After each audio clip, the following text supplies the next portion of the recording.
Hey everybody, welcome back to Tarina's Humble Homestead. Today we are diving into the delicious world of homemade tomato soup. Did you know that making your own tomato soup can save you money and let you control the ingredients? Stick around because I'll show you how to make a delicious big batch in my trusty 22 quart roaster, and I'll even show you how I can it. Let's get started. Guess what time it is? It's time to finally get to these tomatoes. I am going to make some tomato soup and can it, I think, with these. I got my yogurt for the week going. So yeah, we're going to get on these, get them going. Hey friends, welcome back. So here I'm processing my tomatoes. I am going to try to make some tomato soup here. I had started to record a video and on my regular GoPro camera, and I went to download it and the video is not there. This is the fermented pickled eggs. So I'm going to do some clips here with my phone just to be sure in case when I do this tomato one it doesn't turn out. So right now I'm just going to take off the cores and any bruises and blemishes, and I'm just going to cut them up. I'm leaving the skins on. Some people I know like to take the skins off and make a super creamy, smooth tomato soup. I'm just doing this for me. So I'm just going to put everything in here, slow cook it for the day, and then use my immersion blender. So right now I'm working on the tomatoes and then we will move forward. And none of that is going to waste. All the little stuff that we're not using is going to go for the chickens. Friends, welcome back to our homemade tomato soup making. So in my roaster, I have all of my tomatoes that I have cut, taken the blemishes off, and cored. Now, I know a lot of people prefer to take the seeds out, to take the skins off. I call it my easy, aka lazy cooking way. I personally don't mind for myself. I leave them all on and I just immersion blend everything up till it's smooth and then I can it. But that's my preference. Now, I know some people think it's a little bit less bitter to do it, but I don't find Nala. She's just went running for a fly, which I'm happy she gets the flies. Anyway, I don't mind, and so I do it that way. So here I have some herbs.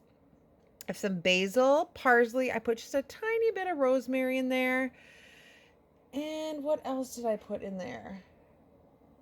Oh, a little bit of oregano. I was like, I know there was one other thing.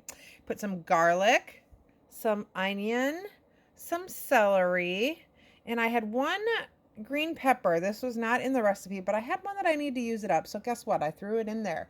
Now I have a nice baggie full of these leftovers to use in my next bone broth that I threw in my freezer. I am just going to put a pinch of pepper in here, maybe 2 pinches. I'm going to put some sea salt. And I am going to put some olive oil. All right, and so I am going to let this slow cook in here.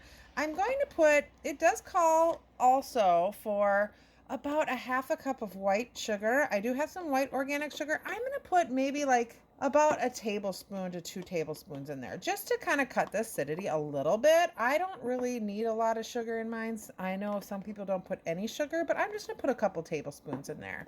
And then I'm going to slow cook this. And when it's done, we will blend it up and can it up together. Thanks, everyone. I love it. It's starting to feel like fall.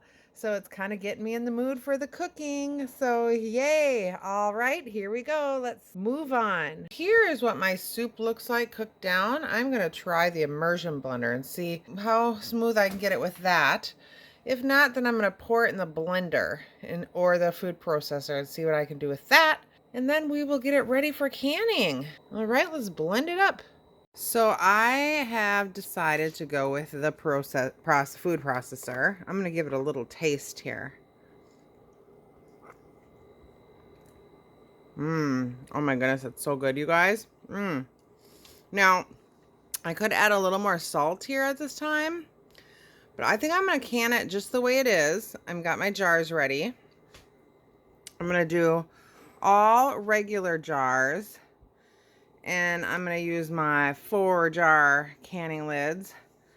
And then I'm going to do all pint size in 1 quart, because that'll be enough for me if I do want to just have some tomato soup with a grilled cheese, or if I need to add it to a recipe, that will be perfect. So I'm just going to go ahead and get my jars filled, debubble them, and wipe them off, and get them in the canner. And I'll show you that. I'm going to process them for about 45 minutes in the water bath canner. So I'll show you that. But the food processor worked the best. I just had my second immersion blender go kaputs on me. I am not sure why. I had a KitchenAid one, the motor died. Then I got another one and it literally fell apart in my hand. So I haven't found a great immersion blender that has stood the test of time. If y'all know one, let me know. All right, we'll see you in a bit.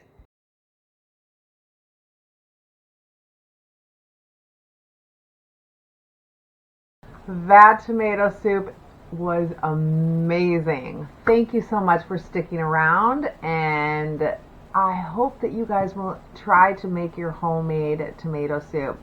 One of my favorite meals is a grilled cheese with a bowl of tomato soup. And remember, this soup is super versatile. The possibilities are endless. You can spice it up with some hot pepper.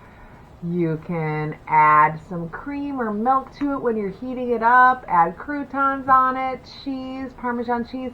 It's just endless. Thank you for joining me today. If you enjoyed this recipe, don't forget to give it a thumbs up and hit that subscribe and notification bell to be notified of upcoming videos. And remember, I just added this playlist, kind of revamped some of the best meal prep videos, so check those out and get those freezers stocked to help save money. And you can see the transformation that it's done in my life to just eat whole foods at home. What is your favorite way to enjoy tomato soup? Y'all know mine's with that grilled cheese. Share it in the comments below. Until next time, happy cooking, be blessed, and remember you're loved.